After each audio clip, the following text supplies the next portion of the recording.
Moi, ce qui me tue, c'est l'hypocrisie de notre société, quand d'un côté, on autorise du 365 jours, donc c'est une meuf qui tombe amoureuse d'un mec qui la kidnappe pendant un an, mais au moment où il sort sa carte bleue, là, elle dit: «Oh mon Dieu, mais en fait, il est beau et en plus, il est riche, donc je vais peut-être le laisser me kidnapper pendant un an», donc ça passe.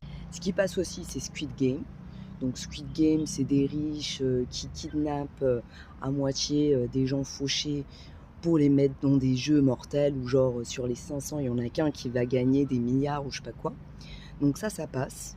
Ça va donner des exemples aux garçons qui peuvent jouer à ça avec les animaux, aux filles aussi d'ailleurs. C'est de la torture, c'est juste hyper crade.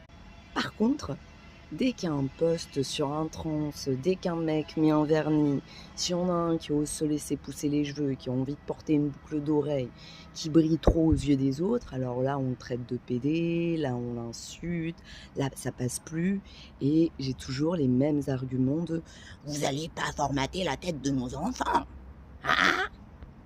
Les enfants n'ont pas besoin d'entendre que les gens sont comme ça. Ça va les perturber. d'accord, donc en fait, Squid Game, ça les perturbe pas, 365, ça les perturbe pas, Tom et Jerry, une souris et un chat qui passent leur temps à se taper sur la gueule, ça les perturbe pas, mais un mec qui porte des accessoires de sa maman, donc quelqu'un qui est censé être proche de quelqu'un dont il est censé sortir, alors là, Tuez-le. Tuez-le, Dieu a dit.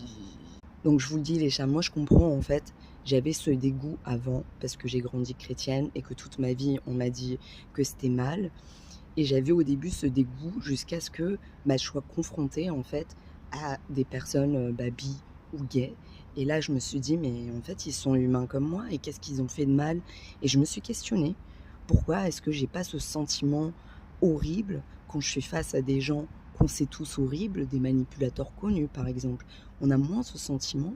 Par contre, quand il s'agit de quelqu'un qui t'a rien demandé en fait, on va venir l'associer, ah oui, ça c'est l'excuse aussi.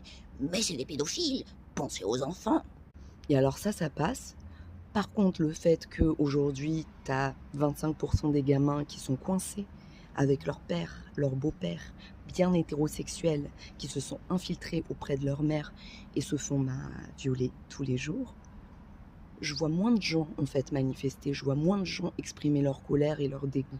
Donc le message, les gens, c'est choisissez mieux vos ennemis, parce que ça va déterminer la qualité du monde dans lequel on vit.